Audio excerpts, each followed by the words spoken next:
Isang mapagpalang araw sa ating lahat. Ako po si Sarina S. Paloma at ngayon ilalahad ko ang natutunan para sa daily devotion na pinamagat ng Armor of God, Sword of the Spirit. So, scripture po natin ngayon is Ephesians chapter 6, verse 17, and sinasabi po dito na, "And take the helmet of salvation and the sword of the Spirit, which is the word of God." Sa Tagalog, isuot ninyo ang helmet ng kaligtasan at gamitin ang tabak na espiritu na walang iba kundi ang salita ng Diyos. So, yung katuruan po natin ngayon is number 1, Jesus strikes the internal to change the external. So, yung external po, ayan yung ginagawa ng mga bansa, yung mga sapilitan po. No, pero yung sword ang sword na ating Panginoon, Jesucristo, ang kanyang salita na bumaba sa puso ng mga taon. That's called internal, no? Para baguhin yung mundo.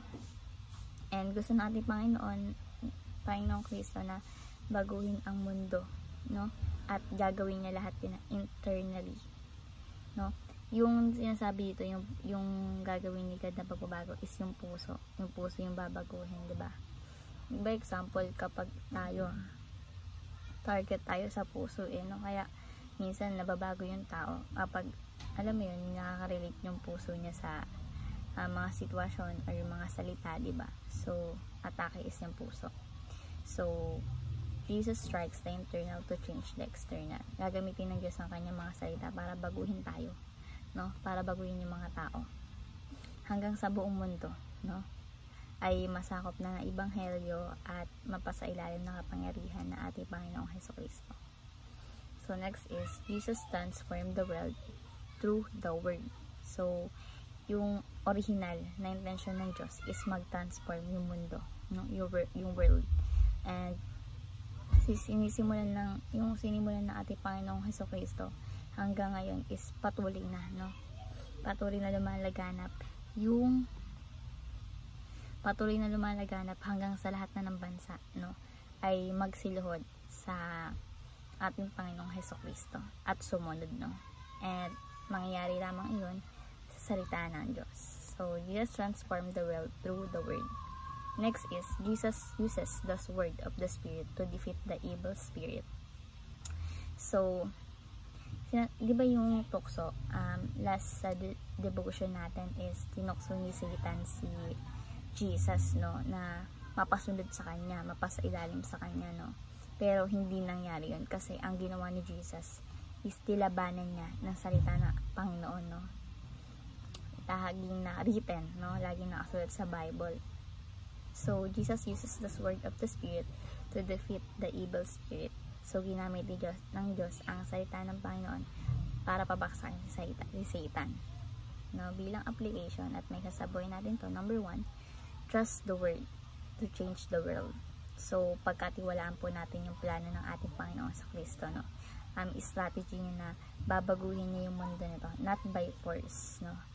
But in this world, through ng pagpapalaganap ng Ebanghelyo, no? Yan ang kaparaanan ng ating Panginoong Jesucristo para baguhin yung mundo, baguhin yung mga tao, no? Parang sa Genesis chapter 1 nga po sinasabi.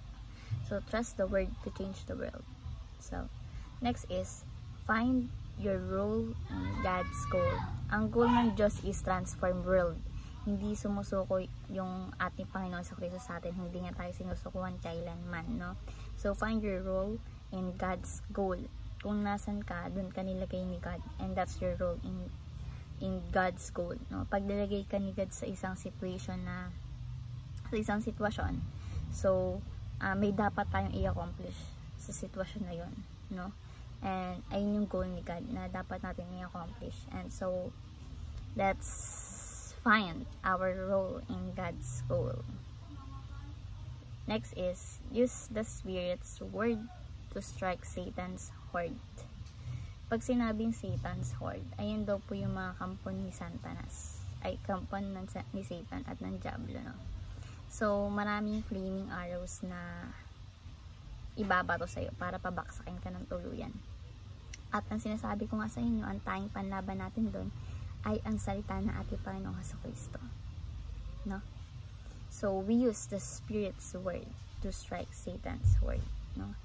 ang katotohanan ng Diyos, pag sinabi mo yan sa kasinungalingan ni Satan, ini-expose ang kasinungalingan at pinapalutang ang katotohanan. No? Napakaganda nga naman talaga. At ang Diyos lagi ang nagwawagi. Hindi kailanman nagwagi si Satan. No? Lagi si God ang nagwawagi. No? So, hindi tayo matatalo. God is there. Right? Fighting for us, and the Bible in His Word, sa pamagitan ng salita niya, is maliligtas tayo. No?